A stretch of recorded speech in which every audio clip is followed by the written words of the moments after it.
selludalen hande si ari hara ko hande ɓe ƴetti pouvoir ɓe jonni mo o heɓa difficulté ji c'est à dire 5 ans ji makko ɗin ekula kanko tigi o jiɓo ko no ɗi feƴƴiri mi fala jonde ɗo point de vue on seeɗa par rapport kono feƴƴire kollagi ne quoi you know amen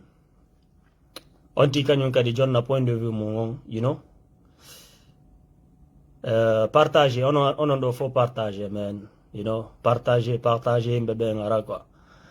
yeah I'm doing good man alhamdulillah everything is good you know yeah no ɓuyno landade kon ɗo waɗi sununu min ala mayide sununu se porte très bien you know alhamdulillah je vais très bien billahi Dieu merci you know occupation ji ɗin quoi en fait vous comprenez donc c'est un peu ça allez partagez vidéo mi jonna ɗo point de vue on par rapport à situation fewndi ɗon la Guinée mi wola fi Dumbuya seeɗa arrivé Konaté on e Dadis wonɓe ɓen critiqueude Dumbuya wonɓe ɓen innude kadi e nder lebbi ɗiɗi tati nayyi jowi élection ko organisé selludal en jonnite you know donc tout ça piiji boyen yewtay ɗo quoi en fait inchallah partage naren seeɓa ɗo yimɓe seeɗaɓe no mi wiri noon Bouchara ya ndalal live ni de fait que mi wari wadde mais bon c'est en fuɗɗike débat on ɓe ɓoɓɓe tawta hen ka lawol et par après woɓɓe go daroya kadi ko asen gayni allez onon ɗo faut partager vous êtes quatre comment partager vidéo on andi no jamma on hiɗen ɗo quoi sina ɗum mi alago e wolde aray ka on falami yawo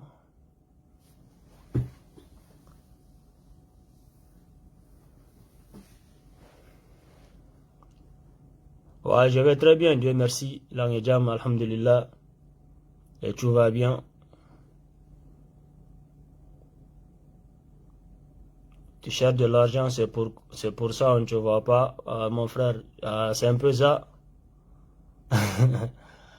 Parce que tu sais que c'est pas Facebook qui va payer mes factures, donc, you know. C'est ça aussi, hein, mais bon, quoi. Je n'aime pas aussi la façon dont, you know, les choses se passent sur Facebook. Donc c'est pourquoi je reste saisi ce qu'on fait. Sinon, j'aime venir ici, quoi. You know what I'm saying? Like, yeah. Yeah, Mohamed Gando, what's up, bro? What you doing? Partagez, on faut partager. Après, photo d'un cas. Ok. Il n'y a pas de souci. Mesdames, des pouces en dalanka live. Ils vont venir après. Vendaro et après. Tout ça. Tango bay no fandi toujours onon do kadi ko mbuy ko on fanda vous comprenez asi ko goto ma dido dum kadi ko bus you know what I mean mi fala tun jonde point de vue on seeda par rapport à situation fewndi don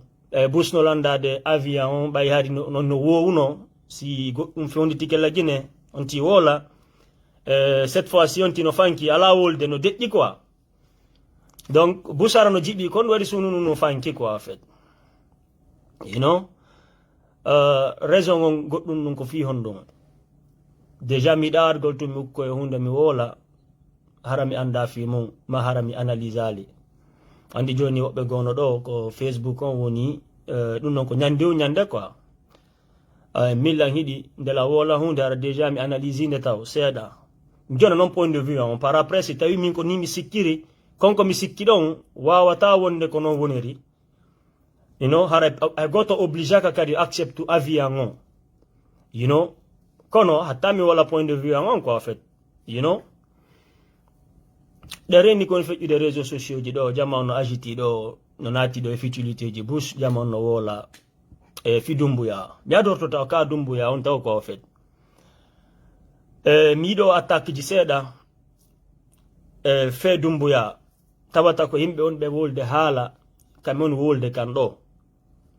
ataka Dumbuya criticamo falaka attitude laamu ngu mo faala jonnude woɓɓe ñayayna mo faala jonnude Konaté tellement que les gens sont bornés quoi en fait piyo gotum ko enen pullo Fuuta en duwaka wadde pullo dimo tigi waɗata enen en andiraka dullangol goddo ingratitude pullo futa ndiraka dum normalement no gasa bus anda ka dumbu ya sorti don guinéen ma dum pullo futa ko en fait wallahi si jama on no famuno nambara ka sorti don pullo futa e sonja e oppression harayno hay si tawino en attaquayno mo harayno nafe on do mim moi je pense que no dawi quoi no dawi attaque gol dumbuya on do des vidéos je fop attaque mo fi yo wadu élection politicien lamo politicien jo yo aru celle dale yo aru vous oubliez vite on yejiti so yande do wolde fi élection ko bay coup d'état wadi so yande do ngina dumbuya yo ketto tunjono dira ko hande hewti quoi en fait wallahi yo anda nambara kadumbu ya sorti endo on anda milla ngandi parce que déjà min hari ko mi privado e leydi andin mido andi liberté mo dumbu ya jonni langon min mido andi welo ko dumbu ya min wadi ka bernde an argol itta Alpha Condé lamu par après mi haja kay procession je m'en fous wobbe inni dumbu ya ko wadani coup d'état on c'est parce que be fala mo nangude c'est pas sincère nanon kanko to woni guinéen go na kanko to ni biddo gorko wobbe go be andino Alpha Condé no fala be nangude be jodi don Alpha Condé ri nangi be sokibe si tawi kanko o andi Alpha Condé no fala mo nangude o immike kanko yo nangi Alpha Condé dum ko applaudissete dum ko biddo gorko non ko dum ko don gorgu mi jonne exemple do frappant wano fewndo bo falarde be nanga Ousmane Gawal andi darde be nanga mo parce que mioti da jali matu benni la Ousmane aro do joni wido mawdo no fala mo nangude Ousmane tigri représenti ga vous comprenez wobe andi darde be nange be jodi ambe ari be nange be o do non ba wandi mo fala mo nangede kanko tigiri immita ye bastoni mawdo donc o ko gorko ni tawawa mi annetina dun jama on quoi wonbe be nginude coup d'état on ko wadani ko fi sofugol po makkon o ko gorko ni liberté d'expression ari ala arrestation arbitraire nyande o nyande lagine wallu be lambe fi mi négocier fi sim ye lagine fi wata be nanga ko bindi la sa arita wadu vidéo de cellula mo ngon tranquille c'est Alpha Condé mingi ajali mato e selu dale meden jodi ajali mato kondum be makani lang benni sununu ko nanga be no yaltira menen ko dum mapini me fewndo do nafi ono be nanga ka ben selu mawdon don andi ko fiyon parce que be fala kay mi nange parce que hibe reni tonye wonde lending min non nafi wonde ma de ko yennugol ko fiitun ko minni kon je suis contre le troisième mandat, je suis contre le changement de la constitution pas que wataware ko sabu dum don kono dunge dum mo hari mi susata uddutude téléphone mi wola dumbu ya ari o wadi coup d'état le même jour mi way hubbinde live ango minni way hande la lagine mi wadi live bambe to fopi mimmi do andi ko honto dumbu ya sorti guinéen o jetti pawa kadi o acciti nangabe ben kadi hidon andi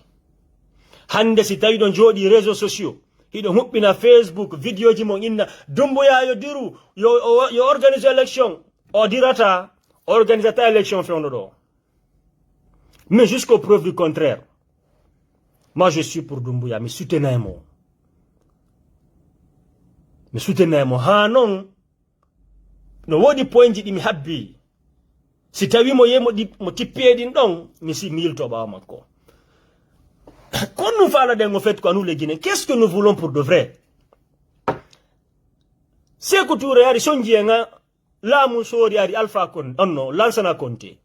Il dengue fala ka Lansana Conté ko la musori. Dunga dumun. Square la wol de pular fiene fulu benta yan famu taw. Anden kombo mojjani anden kombo bonani en taw. Dunga dumun. Pull of foot oppressa ka hiden darna étage di left and right, gauche à droite. What the business c'est den jawdi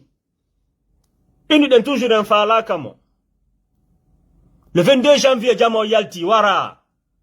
o maayi tun dadis ari tun soƴande gon ɗon kadi on non kadi manigansa fella dira Sékou Ba Konaté ƴetti waɗi passation de service joni politicien jo mo tawata no duwanoɗo wonde icône Afrique fof Alpha Condé inoɗen en faala ka soori ko civil jo faala ɗe wamen ndaare civil jon ko waɗi en ndaare Alpha Condé ko waɗi en est ce que ko Alpha Condé waɗi guinéen ɗo way comparde ɗum e dadis hiɗo way comparde ɗum e Konaté hiɗo way comparde laamu makko e laamu Lansana Conté he démocratie mi wola ɗum ɗo ça va choquer beaucoup de personnes démocratie nafi Afrique démocratie wona fi Afrique quoi mi donno exemple andi o démocratie ko ennugol oɗo koye laamo duuɓi jowi o dira oɗa kadi laamo ka enen ɗum normalement ɗum nafi men on andi ko piiji ɗi mawɓe men wonno waɗude accituɗen natuɗen affaire démocratie ko on tuma ɓurtu lannani Afrique fewno wonno hari ko l'empire du Ghana l'empire du Sossou l'empire Mandeng on tuma hari ko kingdom wodi royaume hari probléme ala fi affaire laamu ndaare hande pays ji ɗin Afrique mo tawata ko ruwaɓe mari wano Maroc ananata political problem ton problème politique ala crise politique ala ka maɓɓe fellidiro manifestation oɗo lando e diro kono ɗin pays ji wonɗi takkoɗon fop Tunisie Algérie Égypte en fop ɓe ñi political crisis ko waɗi ton fewndo Muammar Gaddafi tawi kanko ko dictateur kanko démocratie ala har Libye no ɓutti ɓayɓe ari ɓe ni ko ma démocratie waɗa Libye bonino hande ka arabuɓen ton fop leydi wotiri woni hande nanale crise politique no waɗi manifestation élection probléme yimɓe wara ko Maroc par ce que ko ruwaɓe mari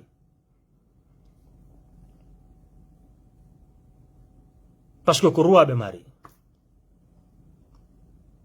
mi ala enne noon dey enen ka men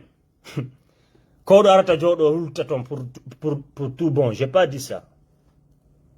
mi wole tu woni mi ɓaƴƴina fi jonno exemple ji leyɗe goo fi défendugo ko min kon démocratie na fi Afrique bon par après ko enen andi sen waɗa kingdom royaume sen waɗata ɗum ko hak enen andi kono Doumbouya laissez Doumbouya tranquille il faut que ono wonɓe joɗade waɗa vidéo ji attaque Doumbouya laissez le gars là tranquille s'il vous plaît acce woto en dullere moƴƴa oya ƴettino en hino waɗi no hirsude hino andi Alpha Condé kondu won wadde guinéen plus particulièrement pour le Fouta oɗo ara sorta en e hoore on nambara ɗon après quelques mois jama on jooɗo kadi ɗo hara ko argol yenna oɗo critique mo hay mi ala non ɗo piyo gotu wallahi situation politique lagine on fewndo ɗo hay goto andan to suti hay e goto kala yettiɗo on Doumbouya ko oɗo fala jomde kalamu o fena e woni fus kala yettiɗo on kadi si Doumbouya immike ko selludale jooɗoto o fena e fus hay goto anda kon ɗum suti nobody knows nobody personne hay goto anda woɓɓe go joni noke fewndo c'est fini donc ko sellu wonarde jooɗo UFDG eɓe jooɗo ɓe habbo han élection ji ɗin hewta o ya organise carte alliɓe ɓe gagno mi woli mi répéta kadi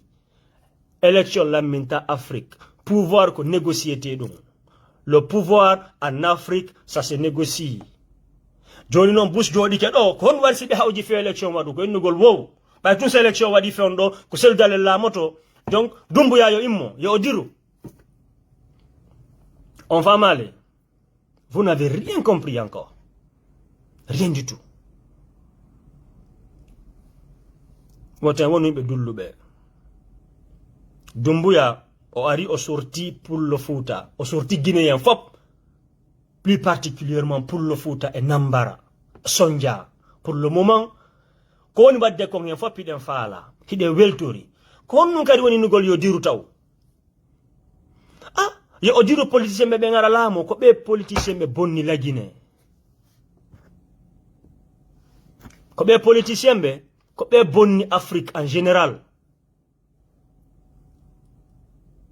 politicien ɓe ɓen ko ɓe bonni Afrique lagine ka men ko politicien ɓe ɓen bonni ton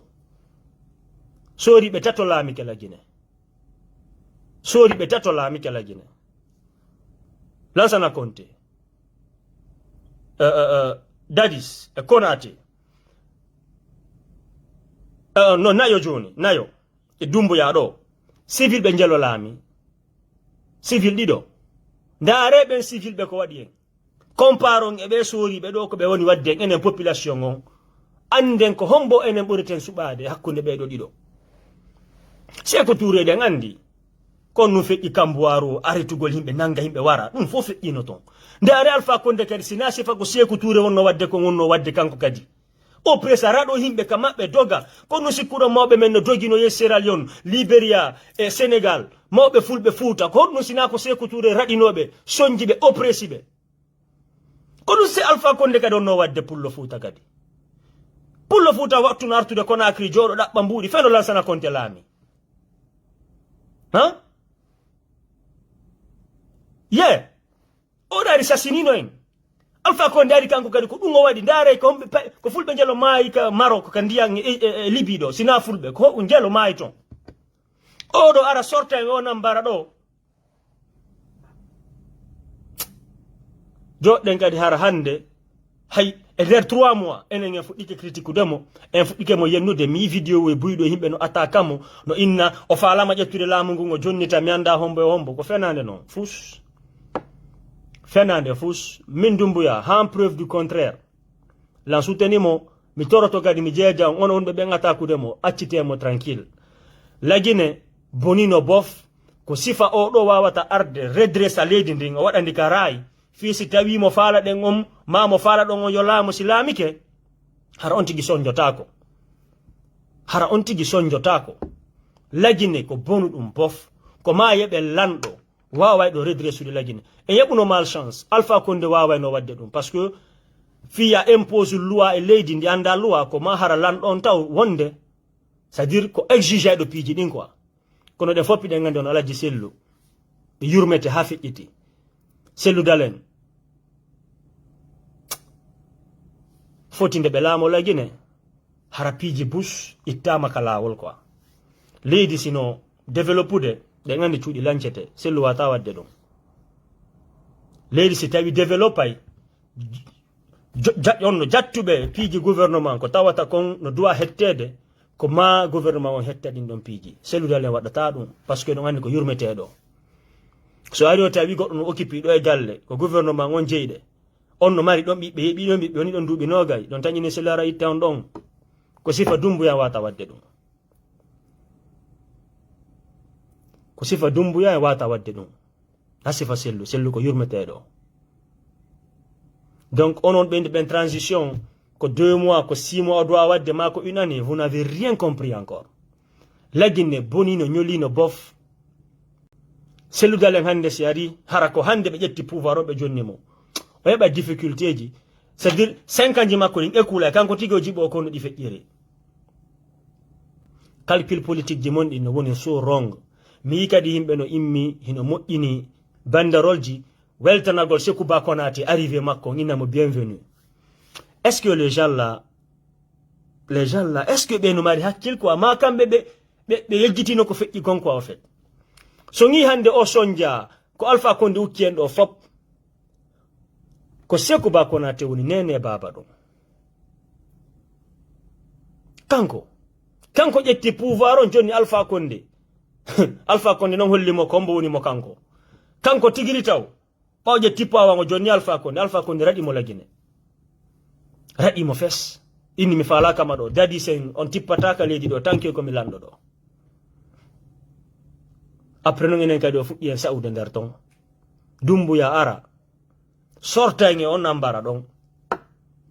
tawata kadi ni acte ji ko Dumbuya woni wadde kon fop en foppiɗen tawti depuis o laami fenduɗo Guinée ne woni free barrage ji fop no itta jagguji ɗin hay si ɗi accali 100% hiɗi ɗuyti en yi kadi o waɗi numéro vert ji par ce que o sori ko warata soñja himɓe ɗumanno ɗum fop mo impose laawi ɗin mo fuɗɗi kadi gollude seeɗa enen ndaare ɗum ɗo foppinden ko politicien jo faala ɗen ko politicien jo tum faala ɗen ka ko développade leydi ndin faala ɗen voilà la vraie question que je veux poser aux Guinéens quoi en fait ko honɗum faala ɗen la Guinée ko politicien jo tum ka ko développade leydi ndin faala ɗen au fait parce que si ko fi politicien yi ko Alpha Condé waɗi en kon si ko fi politicien enen yi ko politicien be wadi en kon kombo jibi la Guinée buri politicien be hombe wujji do de milliards wujji conteneur mbudi wujji mo kasuri Fofana na politicien jo na politicien jo Alpha Condé na politicien jo jammari dore en do innano do yebe ko politicien me ko be do alamade woni do ministre to en nanano kon dum ko inni kon aksam dalla bambe to c'est de loubar qu'est-ce que nous voulons quoi pour de vrai? Est-ce que nous voulons quelqu'un qui peut développer la Guinée ou bien nous voulons seulement un politicien? I don't give a damn about these politicians, man. Min ko la Guinée ko yar yaso min wodi objectif an ko dum mi fala. C'est-à-dire wobbe gono jodi hande no inna pawpa ko matum pullo lamo. Matum pullo lamo. Kono fende wono de wadde du'a en no Allah itta en Alpha Condé hore men addana en neddo fottindina do Guinée en fop développer leydi men din kon du'a don en fono de wadde ka jamiuje sen gani no julde kon du'a no de wadde Allah dali pullo dey ko mani kajo kadi waddi o ittimo ni kadi odo no fala fottindiden parce que ko fi hondum en accata ko de ngide kon innenge wola kon interne parce que bu jotto ka réseaux sociaux do kon ben wolde he ono nganda ko ndumbu ya fala hombande ko dumbu ya fala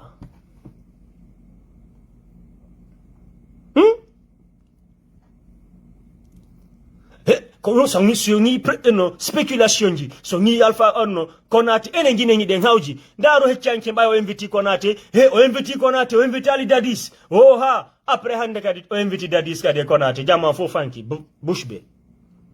Come on, man. Kono fala den quoi pour de vrai. Hakune men tun taw enen taw en famondira taw entre Cellou Dalein e Bawuri e Gurgara Piro hakune men taw. Come on, man. C'est un famondira kono la morto della Guinée quoi en fait. Honno pullo futa la morta la Guinée on be inde taw ko pullo futa do la made no wodi ko do don wadde diyo ngini yo pullo futa la mo taw fottindine pullo futa taw. Fottindine pullo futa taw. Fottindine Cellou Dalein e Bawuri on mabon yawitade don so ngi CNRD babe lame ko Bawuri be ati invitude kama makbe ka dum jonnali UFDG hay fus clou hay fuy ono no sikkude o politique dumbe on fijire do fo kanko tun hakkille makko ni kan politicien men lete wonbe joude game ji din Allah walla non UFDG harabe wonbe fijire din politique ji do holla dumbu ya ko rewrata don bay dumbu ya ko militaire ko école de guerre kadi o wadi o ko guerre tun wandi so ngi wari o récupérer lan don do wali den le 4 finu den le 5 taw den la mu changi jawali talli parce que ko dum o jangi ko dum o andi fimo no wodi wonbe joude politique ji din yaaru do yaw bambeto anangi lan do rewnu mo bambeto yaw ka berde yaw jonnutu Sékou Touré dum do innuto l'aéroport o Sékou Touré ben wonbe joude din politique ji yo Allah wallu UFDG hara en don hino falana UFDG lamu on tigi go piji di mi baddina tu woni marbe hakkil be faama men c'est tawi non ben wonbe joude politique ji do be falana ka UFDG na Cellou Dalein de UFDG lamu hara ngulamu politique fi jadi nim foko wonti nangi UFDG lamu ngun ko dim politique ji be bannanta dumbuya teddungal mo nani de don darota yenna dumbuya inna mo yo dégage yo mene ngandi dumbuya ka sorti men do ko sendi men Alpha Condé mene ngandi odo ko neddo mo men doaka dullande. Donc on aussi ko be politique spéculation on wata wadde calcul politique ko jodo tungina UFDG no mari himbe UFDG si élection wada mako kambe UFDG gagné élection ji jelu 2010 2015 2020 tati ko gagna gol élection ka ko lama gol pour de vrai ko hono UFDG fala si tawi ko lama gol be fala na gagna gol tung élection be sela focaliser gol élection na élection laminta il faut négocier le pouvoir. Wonbe ben wallude dumbuya joua di politique ji à l'interne ainsi tata inde be no gasa be sikkiti de wonbe wadde dum yo Allah faabo UFDG hara ben no falana UFDG lamu retenez bien ko mon mi wolande on kon min UFDG non do andi me de famondiri on yilan ka salo min Cellou Dalein min be me yota j'ai pas de problème avec Cellou hadjali matu ko be hidu belang be mi hidi men fop me respect no akunda men kono ɓayɗo andi min ɗengal ngal ala kanda jiifa on yatalan ɗo chaque fois kono ɓe analyse piiji ɗi moƴƴa no monirde noon c'est pas bon wattanen illa ko Allah tun andi fewndo ɗo ko honto o politique suti hay goto anda pingo tun tumi fala o blogueur fenande ko anda ko wola anda ko wola wata jo'inde débat constructif sin arugol inventa fenande ma sabota c'est le Doumbouya tranquille c'est le Doumbouya tranquille Doumbouya c'est militaire kete andon ko hombe woni fijude politique o le ton alors négociation e ben non pouvoir on si tawi non Allah walla tun UFDG hara ben wonbe juude di politique ji do fewndo do bayi don felliti wona Doumbouya tun hakkille makko woni nabbe ndi leydi non yarde ni y a des gens qui sont là-bas andube politique seda honno yarata ko kambe on mo gidude si ben don gidimo e faveur mabbe hara fi UFDG ko x wara do kadi aksamdallah yo manifestation yalte kadi wara kadi yalta zéro window o le pouvoir ça se négocie Doumbouya min kadi jusqu'aux preuves du contraire fewndo ni je suis pour lui 100%, soutenez-moi à 1000% Doumbouya fewndo fi hon dum non seulement wado itti nambara ida bundum kadi jusque là piji ko ni wadde kon fop hino welala pour le moment mi yali ko metta la ngelamu makko ngo onon be sonkude ni nako pullo hay premier ministre on ko pullo ta ko don wobbe ala faamude taw primature on ko pullo futa jetti o jonni don men as on faamude di be won be marbe débat ethnocentriste ko aynugol kanyum ko matum pullo dum do premier ministre on ko pullo goy ene yo ngimo yemo jetti do gawal ka kaso ari jetti wadi mo ministre wonno do chargé do fi affaire communication e guru garabi e o ordinateur di résultat ji ko mobindira fo ko Ousmane Gal woni fi hore fi dum o jetti o ngari wadi mo ministre dum do fo non vous avez oublié tout ça quoi en fait non yo diru fi tuyo selu dale ngar lamo selu lamo to la Guinée si on négocie pouvoir élection lamenta mi woli no dum e video an mi woli dum mi woltike si on inni no onon Doumbouya ko yo diru onon o yejiti ko Doumbouya wadani en kon hare on woni himbe dullube pullo dimo o doa ka wonde dulludo si goddo wadani ma moƴƴere il faut être reconnaissant Doumbouya min mi yali mo fala segregude pullo futa mi yali mo fala burnude sojo hore maninkajo mi yali mo fala burde maninkajo hore kisijo ni koko woni yaade do fop ko fi réconcilie gol la Guinée sa yimo ƴetti Sékou Ba Konaté dadi so addibe hande o salmindiribe jungo don andi hari be dido fus ala hakkunde mabbe nabe do ni weldintinde so ari o salmindini be dido ko himbe Sékou Ba Konaté ben himbe dadis be ngo weldintini kono ko be do ni figure ji din ko en fait o ƴetti Alpha Condé o nangimo o habbimo o rewnimo ka Axwal Hamdallah Bambeto o nabi mo ka RTG Alpha Condé yirani gite har la Guinée min du wala ni lange bernde joni lang hande ni silan falam yahay la Guinée mi wada live Bambeto min la Guinée harami hula mi yawnoto mi susali wadde dum parce que hari non asusata hande a yimmoto do ya han Fouta Jallo a fotata e barrage wi be nangama ittinama dum ala hande a jodota ko tun fiɗa waɗi vidéo go ɗara nangama ya sokama ɗum ala laawi ɗin hiɗi moƴƴintinede hakkunde Conakry ha intérieur Fouta Jallo hino gollede freedom no wodi e leydi qu'est-ce que nous voulons hiɗen faala développer de la Guinée kako matum politicien jo laamo en matum pullo laamo min duwango mi alana on jama on do de mono faala no welto mono faala ron kabeltagol wallahi min duwango wona yo pullo Fouta tul laamo de min ko kala golledo la Guinée fottindina Guinée en fop développer la Guinée min ko ommi mi faala yo laamo de min ko duwango non de en joni ke ngini Allah ittu Alpha Condé hore amen Allah du'a wada ma Makka Madina du'a wada Fouta Jallo goro wada du'aji wada ha jamiuje jumaare kala du'awji wade Allah ni gasimi jabini du'a mongo mi adde moƴƴinaydo e hoore o sori lagine fulbe ko wonton fop e hoore Guinée fo ko manin kajo kadi mi addata wona président mon kadi odo kadi ari tun heno ko wadi ko o ittugol yaltingol e kaso jonnita en piiji ko jatta den kon me modi ko dum kadi faala den du'a mo yanal de pullo parce que pullo taw mo mari problème interne ko on doit régler de taw awata he galle maade wawata wonde de moƴƴa hiɗe boni nder ton hino piirede ɓe nguli maɗi no haɓi ɓiɓɓe ma ɓen no haɓi ɗi welda an inna a wawa gérude quartier ma on quoi au fait galle jejjitiɓe ɓen fixu galle ma ɗen taw fixu galle ma ɗen taw fixu galle ma ɗen taw UFDG ɗo hande ko kamɓe jelo haɓi kamɓe e ba wuri ɓe welda kamɓe ba Ousmane ɓe welda kamɓe Moukhtar Diallo ɓe welda jonno ɓeɗo ɓe boni haɓudude mum wano par exemple ɓeɗo hari kañum no famotire laamu wonno joɗinogo ngun est ce que ɓe fijay ɗon piñonje walla ɗi FDG laamu non Allah walla on kadi noon hara ɓen ɓe haɓuɗon ɗon hara wona ɓe woni wallitade mi répéta kadi Doumbouya e politique mo woni waɗude on fewndo ɗo sina ɗum wallahi ɓe gida e mo e politique woɗɗintinaɗo UFDG laamu ngu woɓɓe hande joɗinoke kañum c'est confirmé Doumbouya si immike ko sellude lewnarde laamu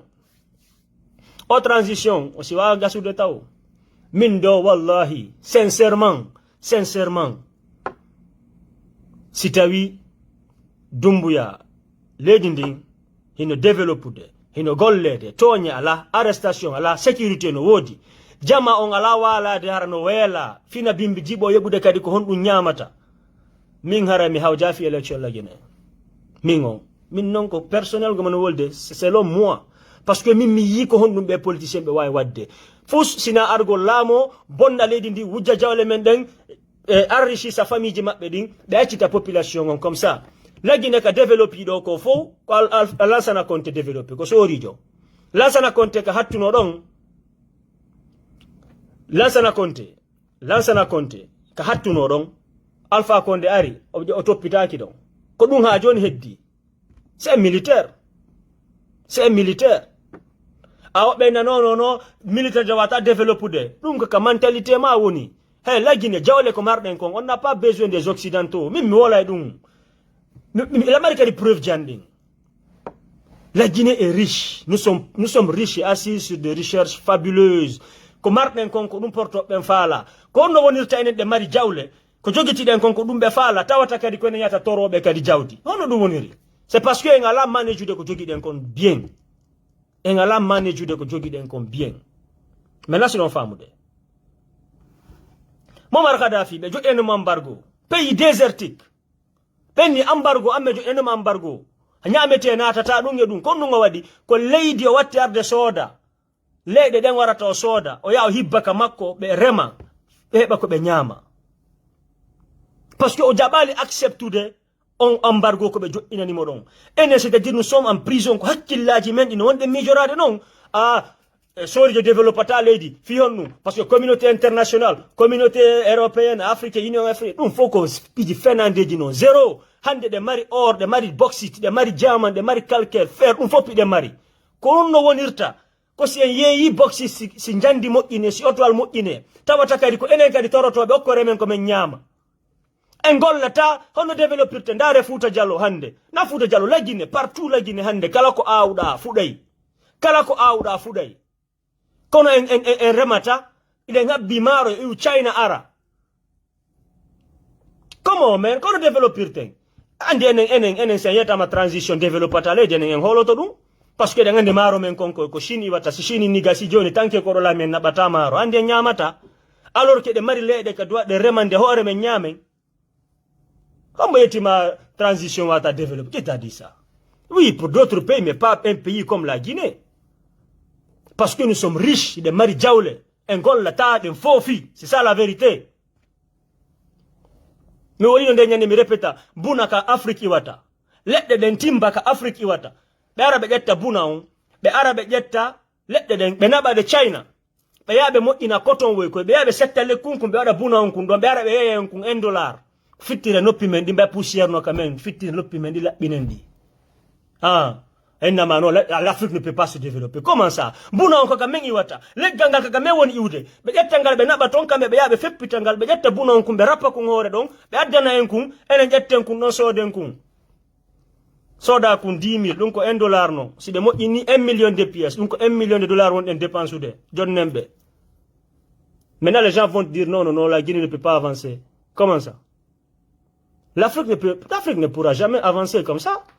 Pas yenen kala ko woni ko en toro ko fi sabilillah ko manji site on wadde. On ne développer ten.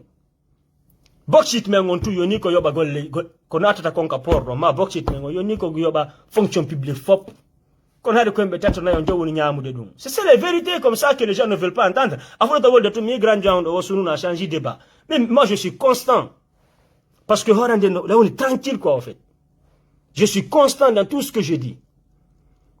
Si den fala developade e wona e freedom ka hore men freedom on ko honto taw ko en andu que nous sommes pas colonisés e wawata wonde enen ko matun communauté internationale okora en si développer Rwanda thank you dari Rwanda hande ko porto ben dogude ya ton pira fi contrat parce que fion nous parce que kambe we know c'est-à-dire be woni no free ka hore mabbe be gollude hande Rwanda ko porto ben compagnie ji jandi on yawde ton pira fi wadugol no fi bugol projet ji enen den jodi den yinnude non transition développata yodo yodiru politicien jora jodo politicien jo buri Alpha Condé quelqu'un qui a opposé pendant 40 ans et Alpha Condé était constant dans son opposition na c'est pas ko opposition we fenande we ko jogi den do hande on 40 ans opposant jo buri on politicien jo buri Alpha Condé na o lami jibi la Guinée hande kadi ne nono Doumbouya ko yo diru mi yai do vidéo jino yenna Doumbouya no attaque mo que Doumbouya doit quitter que Doumbouya doit partir Doumbouya ne doit pas fion for what fion Doumbouya is not going Doumbouya la ya no ko Doumbouya no don taw don wona don taw hang mene men ya lagini fo dike wontu de karay dum no ngasi tapi 2 ans 3 ans 4 ans 5 ans wallahi enregistré au parti do jogi to don je suis mimi do tawti une ben transition mo taw lanno fe ondo do min ko dumi minni yes enregistré dum do ino sunu ko ndo wi nyande non Doumbouya change yo na re kadi min non o changer position comme sikirno woni yaade do mi tawta mo hande kadi kono si tawi intérêt ji din ko fi la Guinée jawle yeboto den ko fi la Guinée moi je suis transition yo continue élection fenande politicien fenande hombo boni la Guinée sina politicien bébé hombo peras be fala ma wujjude be forma parti politique parce que si be formi do parti politique après 2 ans 3 ans on est ministre si boni ministre be wujja fi be développer parti politique mabbe kun be après si be limoja mato mala mu change be arta c'est leader d'un parti politique kara ko jawle men be ari be dardir parti mabbe on be yilto be ara be président kadi élection ben be lamo ton kadi en accepte impiji jodden kadi felugol portojo nginen c'est le blanc c'est les chinois ba en gollata hande ko sukabe jelo ko marbe jawdi jelo jodo to inna no investir dans agriculture parce que ça nani développement ta haru parce que si da hari you think straight comme je te raconte haray tu es posé quoi en fait parce que ala estomac ma wona vide quoi en fait haray da wele famo tirede parce que goddo sino hari o famo tirte goddo si welama soit o toro ma o wujja est-ce qu'on fami enen den jodi on travaille pas ok ida accitrini terenji men di hande yarda en do goddo yemin ko hersay no goddo karemo a hersay ma dum babe ma ko nu gollata sibe landige ka l'école babe ma ko nu gollata hersay no gol babe ma ko remowo hersini ko en fait enen ko dum grave den ka mentalité men ko en fait no hersini pi won ko développer de China développer leyde fop enen ko dum hersidu do ngemo mi joni on do exemple frappant Muammar Gaddafi be jogirani mo embargo be wadani mo ko leydi ndin wari on soodi o yewi hibbika makko o inni reme be remi be hebi ko be nyaama hambe haari porto be ngari ni wonono no menen meden fala démocratie be lanci mo tun hande ndare hande konto Libye woni démocratie c'est pas pour l'Afrique pour preuve regardez le Maroc la ton no butti Égypte ngoy ngay no ton chaque fois Algérie la même chose Tunisie la même chose ton fo gere wadi sabu ko ina démocratie enen ko porto ɓe gata yeto en ko waɗen yaɓen neɗɗo sifa Dumbuya arayɗo inna ok hande min komi faala ko Guinée fof no hunde wotere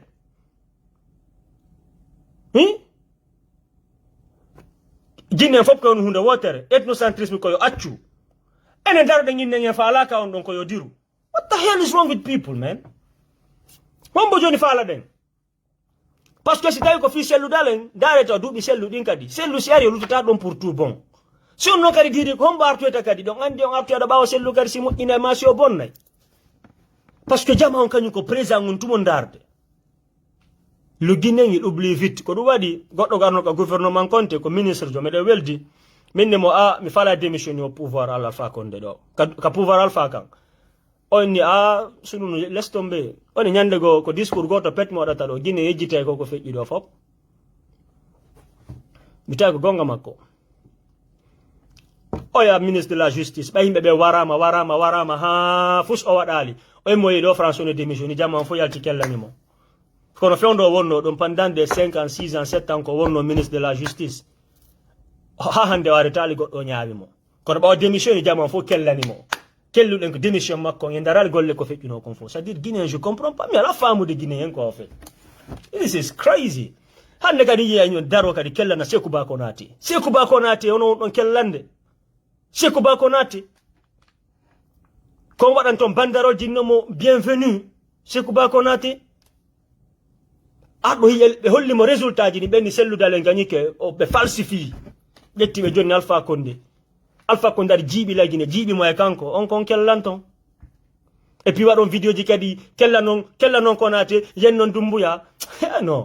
non vraiment il y a des blogueurs guinéens vraiment je ne comprends pas quoi en fait mi anda ko honno himɓe on mijorade quoi en fait moi je ne comprends plus rien là les gars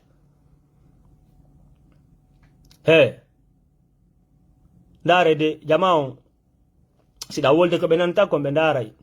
depuis min nanen min sikoni transition on yo continue jama on hari y avait beaucoup de gens ici ndaare ko jolo heddiɗo joni ɓe dogi koko ɓe faalete nande kon tuɓolantaɓe ko en fait e min mi yewtirta noon ɗon andi min mi araɗi ɗaɓɓugol ɗo giggol mi araɗi ɗaɓɓugol ɗo vue ɗon andi ɗum ko o blogueur koni pocanaji ɗo fo wola ɓe tawno menen min haaliya min tawi min selu quoi on faami par ce que yimɓe ɓen ko yewtirtaɓe ko si ɓe faamay si tawi ɓe c'est à dire ɓe change quoi si tawi ko wolata kon fof ko perde du temps ɗa mari business ji ko watta a waɗata ɗum jokkajuma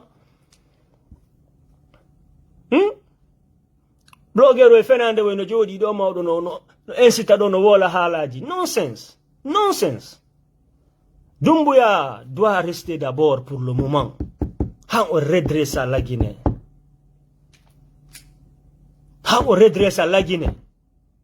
il doit rester là-bas d'abord teddungal e mon onon agiti ɓennude ko janggo ko élection waɗu fii tun hiɗon tanƴini ni ko UFDG ka calculement politique ko UFDG ɓuri plaçade fi laamu ngun ɗon kirɗi wallahi ɗon kirɗi onon kete taw andon ko homboni joude o politique Dumbuya ɗo nani UFDG fop ko devoir ɗo mon jonnude on kete taw andon est ce qu'on famille ko homboni joude o politique homboni jidude Dumbuya tu dois faire ça kete famon ɗum ɗon himɓe ari agiti ɗo fimo inni fimo change ɗo la way famude fimo change aéroport on o inni Ahmed Sékou Touré c'est vrai Ahmed Sékou Touré waɗi dégage molanaɗi o waɗi kadi moƴƴereji kono toon o sorti en a faami piiji bus kadi kono ɓe wonɓe monade inde makko nden duwaka innitirede aéroport la wayɓe faamude no wawi wasi tawi hande Dumbuya inni joni mi innitire ak Samdallah Bambe to innitirangal Alpha Condé woɓɓe gono toon ɓe weltoto woɓɓe gono toon ɓe ɓiɓɓe mum wara e mum weltotako donc ko noon kadi wayiri kadi fi aéroport Sékou Touré on kadi je peux comprendre kono koma wawen innitirde piiji men ɗin lamɓe men ɓen héroji men ɗin ndaare ɗo palais men on konɗum Mamer 5 autoroute Fidel Castro a taway ɗo honto Zebela Togba woni Waliude Gamba Kisika Ba Keita honto ɓe fo woni hande ɗon sa innitiri ɗo goɗɗum Zebela Togba ɓe jalete taw nani inde a faami Elhadji Oumar Tall honto ɗi piiji ko ɓona innitirede on to valeur ji men di woni quoi en fait fi aéroport no initira Ahmed Sékou Touré jamanu agitono darono yenna no ina Doumbouya na ati pije pa duré c'est quoi le problème? Qu'est-ce que nous voulons pour de vrai? Entori ki Allah sortu en nambara Allah danien Doumbouya innen kadi odo kadi ko yodiru Doumbouya fo kita enoku taw Doumbouya fo kita enoku. Oh, je vais vous dire ça. Nyande na mendar meta pression jidi ndudi men jotto nyande o nyande do kadi wada propaganda ko ben konta wadu ko dum men watta parce que men andon to Doumbouya sorti men pour le Fouta en particulier pour le Fouta si den anduno ka Doumbouya sorti en don wallahi o fo blogger fenande jodo tanoko Facebook do e daragol ina Doumbouya no doit quitter pouvoir on joni e der 2 mois 3 mois 4 mois yo diru be wada do calcul politique di fenande fi hon non tanjinagol tun si Doumbouya diri joni ko sellu dale la moto sele din calcul ji na election lamminta si ko election lamminayno harano ko sellu dale on président hande est-ce famille si ko election lamminayno pouvoir on ko négocier te dum you know what I mean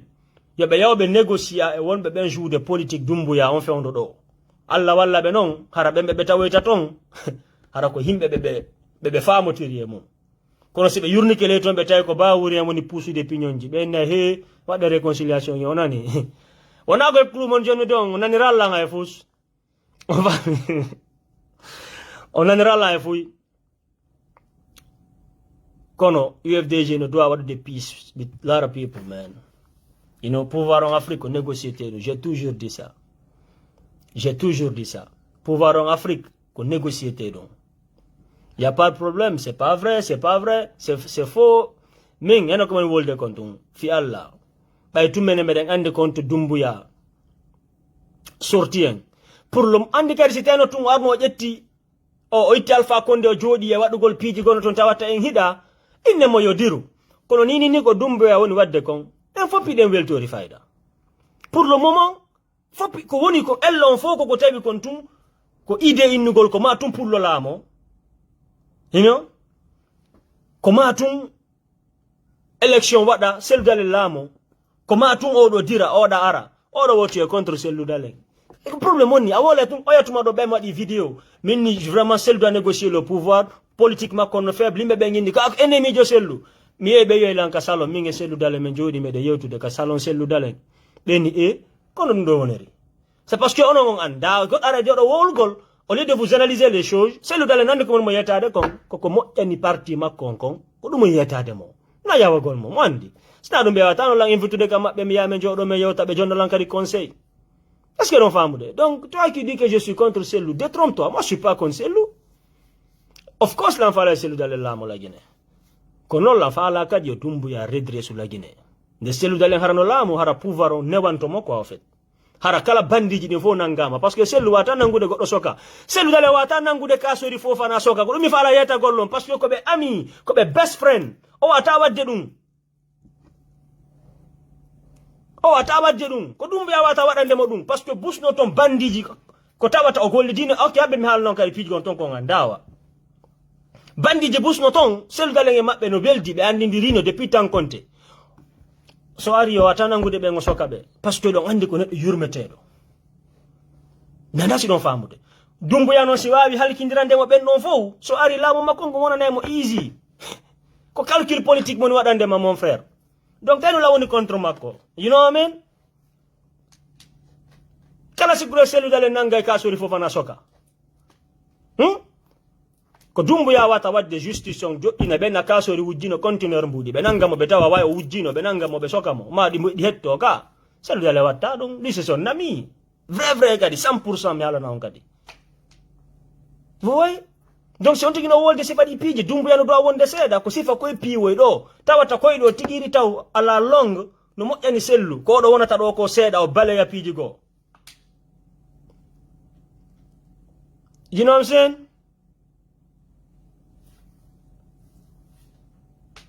you know kono ko joda goldo tungara wola sa hali tumbe na tu es contre selu qui est contre selu si l'on contre mako kera sikure mi hayno ton be moni ben contre mo fo ba mi la Guinée mi hal mi tippali ka mabbe la ngani diga de boost e mabbe on be kalamu Alpha Condé mi tippali ka mabbe je suis pas allé là-bas mais ni jamais je n'irai pas là-bas hay siƴƴam ɓen tawata ɓe wondi e makko ba Ousmane en tawata ko siƴƴam ɓen mi halka maɓɓe you know ba wuri en teddugale mon Moukhtar tawata ko koto an est-ce qu'on famille donc arrêtez les gars arrêtez hey même bien que je suis cohérent dans tout ce que je dis si je suis pas avec toi je ne suis pas avec toi mais arta mi wala do sellu minna mi wonda e makko min mom yakari ka makko mi ya hanka suuru makko men jodo men yewta hala dum ko nafigiyagal no men mi yetike on taw politicien be mi siranta e goto pade ko dum wadi mi jabale wonude communicant parti politique hay e goto be boost e mabbe be contacti la fiar mon communicant jo mabbe mi jabali j'ai pas accepté parce que mi fala wonde free sagande la wola hara ko mi free be watala kan yobande bil jani be watala yobude jamais parce que watala so de conscience an min ko mi holi ko ngawata so de dum parce que si moni do joni communicant jo hara joni mi woni comment si mayni ke wondo la yobude no wadde ko doa kam susta wolde ko wadi min ko mi free mi wola attaque kala mo mi fala corriger mi corriger on tigi parce que la mari freedom donc je suis pas contre Cellou il faut que ça soit clair mais pour que Cellou dale yo aru lamo everything becomes so easy for him Doumbouya needs to do a lot of stuff Doumbouya no doit régulariser depuis du bruit quoi sinon Harassan ne pourra pas marcher ça je vous dis ça franchement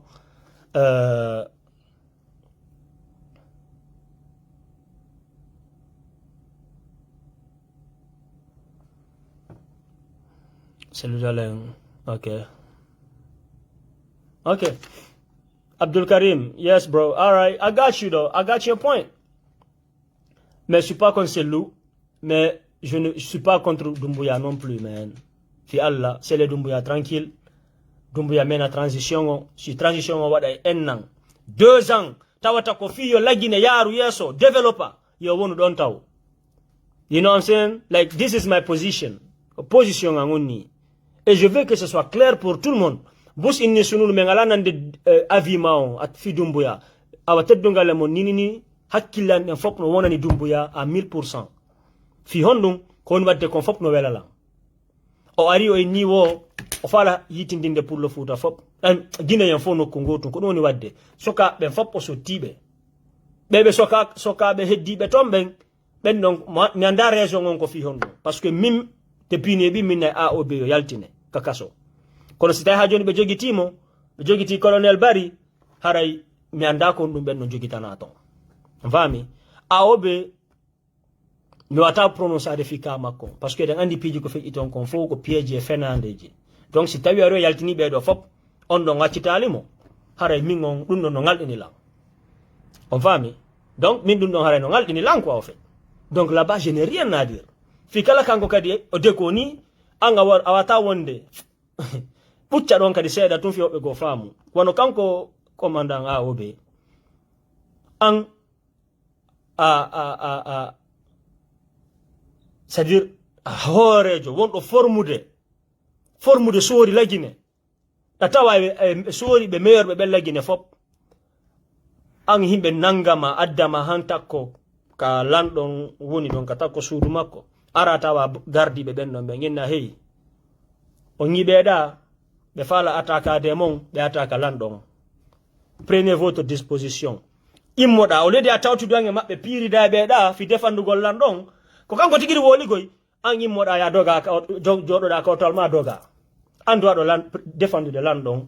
wallitoɗa ɓen ɗon piirida an e asayamɓe ɓen an tigui a tika hunduko ma ayni a ari ɗon a yettike ɓe a dogi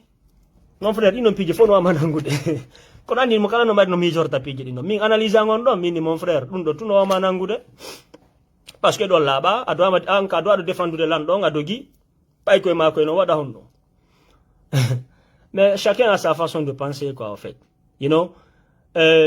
onon ɓe sikkuɓe ko contre Cellou mi woni fiyo Cellou Dale wawlamo yaade ɗo ɓuttanamo haro son jaki moƴƴa Doumbouya neɓay ka transition o laɓɓina nano neɓugol ɗon tun ñama jawle ɗen dey o laɓɓina piiji bus lagine ñolino bof ko ma yeɓen neɗɗo e ñinata ko criminel de 100% kono hara ko neɗɗo mo hulata bantagol goɗɗo ko en fait ko wawata redressude lagine Cellou Dalein wawata wadde ɗum ɗo gandi alaji en hino yurme ha hay si ɓe seni ke e fatunde payke ko felleteno ɓe wullay ɓe fesa quoi politicien ɓe ɓe fesa ɓerde nde no yoyti ha feƴƴiti est ce qu'on fami e min mi heeɓi chance yidugole maɓɓe yodde e maɓɓe ko neɗɗo vraiment ɓen no wawi lamade lagine kono welata fi dumbuya taw ko kanko duwa taw arde laɓɓina taw onon ɓe faalaɓe yo seldudolen ar laamo ma enen ɓe faalaɓe yo seldudolen ar laamo on kono siminata enen ko fiyo ton sikku komi communiquant jo FDG quoi en fait mi anda son famude c'est à dire fiyo yo aro laamo makko ngu réussissa ko ma dumbuya taw fitta moƴƴa ha laaɓa sina ɗum so ari ko difficulté tun o yaɓata min noon mi haalani on ɗum son fala jogitore ƴakkirɗe ɗen woto en wonu himɓe dulluɓe dumbuyari sorti en e nambara mawlanaɗo alpha konde no oppressude en hari mo nangude en soka jatta wara nata viola waɗa piiji hande dumbuya ɓawa ƴetti pouvoir on ko action ari o rewi ko ɓen ɓurti validugol pawa makko on enen woto en jooɗo réseau sociaux ɗo yennugol on sen jaɓi quoi est ce qu'on fami parce que sina ɗum haren woni dulluɓe pour le moment dumbuya imo hiɗi en imo wondi e men imo hiɗani en kadi so yiha primature on premier ministre o laggine teddugale mon ko pullo yejjite o biya fogi pullo fuuta no nani primature on ko pullo fuuta ok bon par après dadis e ɓe fof min mi sokkapeɗa e ɓeɗo fof ɓaynan finu quoi en fait parce que dadis si o arno o focalise a waɗugol ko duwa wadde kon hara o natale piiji gono ton ko waɗi mo kon waɗatano mo ko ɗum waɗi si élection no si 28 septembre waɗi c'est parce que hari doute fuɗɗike waɗude e yewtereji makko ɗin si o arno tun woyni d' accord o jonni bref délai élection ji ɗin ko watta o jokki ngol lawol ɗon e hewtatano ko hewtuɗen noon kono hari on o falanoma présentade o laamo donc jama on kadi ta yejjutu ɗum ngoy ko woni tun si teno ko kanko organise no élection ji ɗin vraiment ko selludalen jottono ka jullere ça c'est clair ɗum no harde en andi kono noon hari o wonali pré immagol on tuma donc ɗum waɗi min dadi semba konati ɓe fof yoɓe seeko to on faami ko ɓe fof keŋi o nambara quoi en fait parce que kanko kadi si kun arno ɗon kun acci kun ɗuɗɗingol haala e wuro warawi o waɗi ko dowa wadde kon ɓe 28 septembre waɗatano parce que ko ɓay 28 septembre waɗi ɓeɓi prétexte no ɓe ɗaɓɓitiramo haɓe fellimo konate kadi orchestre ɗum ɓawa andi piiji ɗi fof planama mi e tripoli o famintini o andafimo donc hande jamano sonka ɗo dadis prési joni son noddi dadis prési on noddi konate prési on noddi kadi dumbuya prési qui est votre président maintenant quoi on noddi kadi seldalen prési on moni prési non joni ya combien de président en Guinée quoi en fait enen kala yaltuɗo prési hay Sékou Touré artiɗo ande ɓennamo prési ni kadi Alpha Condé voyage ɗo artila Guinée billa ɓe alda kadi ɓenna prési la yurmi billa mi anda noɓe miijo hakkille ɗe no borni quoi en fait en tout ɗa mari 50 prési leydi wodiri comment ça peut aller on peut pas avancer comme ça hein Moussa Dadis Camara ari animo prési Konate ari animo prési Doumbouya ari animo prési Cellou Dalein ari animo prési qui est ton président mon frère ou bien ma soeur qui est ton président pour de vrai tu dois avoir un président président jokkere mo heɓata on wona kanko wonɗa jokkude ko ideji makko ɗi jokkata min mi suivata neɗɗo dey ko programme de travail ma o min ko ɗum ɗon min mi jokkata est ce qu'on fami ɓe politicien ɓe fewndi ɓe few ɓe laamu ngun fewti ɓen fof laggine ɗo fewno ɗo programme Cellou Dalein on tawata miɗo tanjini oɗo o waway no gasa so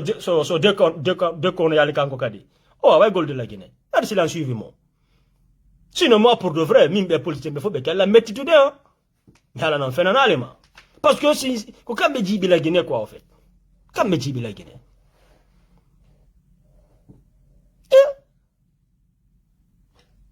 non mais asusta wolde yo asusta wolde ko ɗum blogueur o e fenade wi kay komi yawno ɗo mi tirodi e Cellou ɗo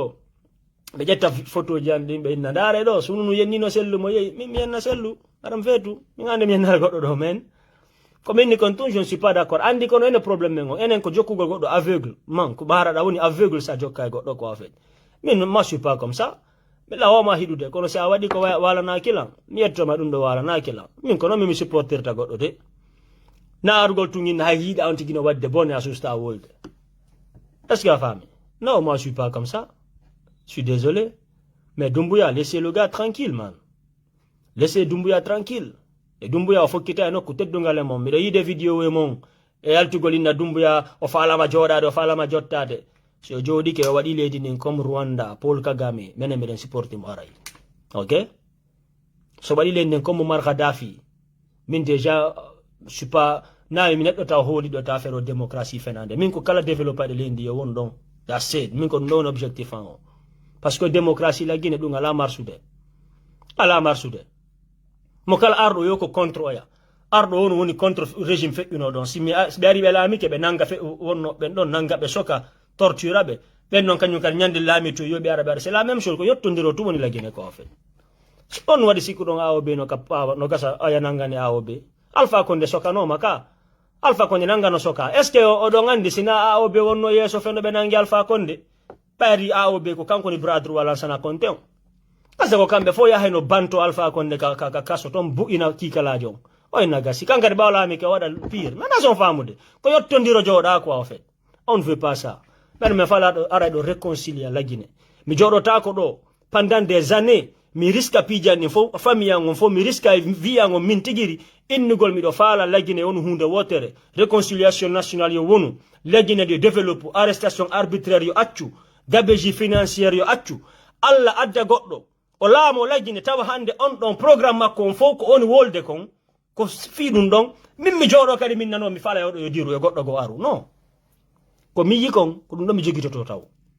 Doumbouya o woni o waɗi kadi acte ji kadi holluɗi wondema qu'il veut développer la Guinée qu'il veut réconcilier les Guinéens donc ɗum waɗi oɗo mi supporta mo par ce que idée ji an ɗin o ari o inni kankadi ko sifa ɗin o jogiti mais nda son famude mi wona non contre idée goɗɗo goo kono ɓay tun oɗo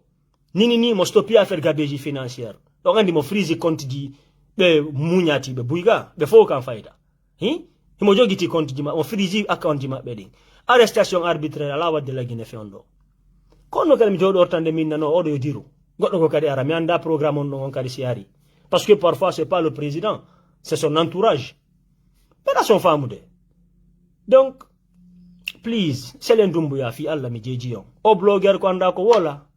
taali e tindi no wodi so anda ko wola waɗe taali quoi hoɓɓine live ji moni ɓay ko ma tuma ɗon live waɗon taali yimɓe ɓen hiɗito on mais la politique guinéenne laissez ça tranquille parce que on anda exactly what's going on wataynude ɗon faala ɗum ɗo iɗon faala ɗum ɗo pour de vrai ko ɗum faala ɗon quoi en fait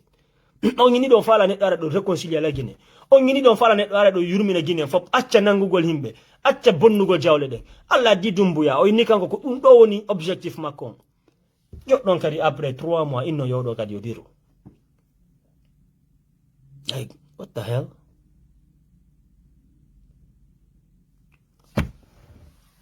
you know what I gotta go mi accira e waɗo ni par ce que tanga uno fande moƴƴa ko resti tan wala yilde tan Facebook joni tout le temps programme ji ɗi no ɗuuɗi o Facebook ɗo futilité ji no ɗo débat ji fenandeji no heewi ɗo tew et puis kadi mi remarque piyo gotum mi tawi jama on ko himɓe ɓe jonnataɓe ɓe ɓeydataɓe ko ɓen ɗon ɓe yahata ɓe ndaara ɓe sembina ɓe jonna force quoi hande ko fatu ñeelo e ndaarete sifa ɓen himɓe quoi en fait tawata ɓe ɓeydatama fus karugol tum waɗa futilité ji ɓe andede ko ɗum noon ɓon ɗaɓɓude quoi en fait donc ɓa jama on ko ɗum ɗon intéressé ɓe on tile kañum natta sifa ɗin débat ji ɗon vraiment min tawi mi ressaisi so seeɗa quoi affaire Facebook on tan on no fanɗi c'est vrai kono sina ɗum ɓenni wo nobody is too busy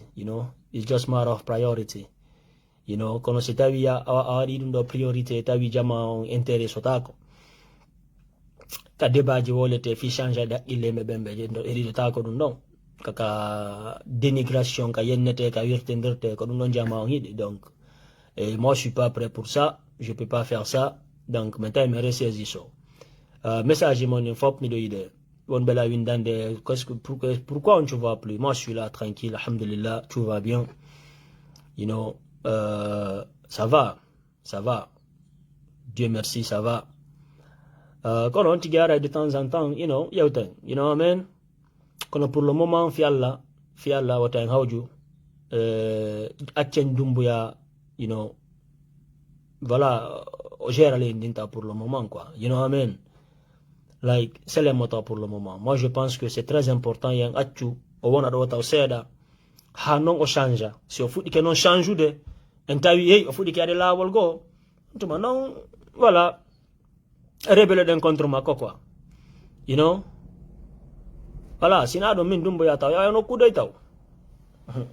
belan ni kala ni si mala ni on ko combien d'années mi fala ya dumbuya wonu fendo ka transition si tawi minni kadi si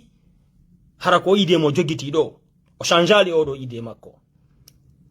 si tawi ko odo ide o jogiti si mi yeti ko duubi jolara mi fala yo dumbuya wonu ka transition do bose mo no do ngalday yaman kono dum don e wado ya fi video jaro ya de alright partager on do fo partager video you know partager ko ngoto on est ensemble I will be back soon man definitely you know what I mean on tigi no busy trop do ni kamoni do ni ko dum don yide quoi se mi change camera on joni on yi ko woni yeso ga ko on tawai mi profiter to woni fi wadugo lo video do quoi franchement on est ensemble merci infiniment ko ngoto Allah wallu la gine wallito dumbuya o yaba conseiller be moddube vraiment guidabe mo fi yondi ledi yaro yeso harana arabe tun gidamo fi no be arreche sero kambe tun e famille mabbe de you know so ko do de wadde donc pour ceux-là inabe ben ko matum pullu tout lamo ara mi yetto ben non kadi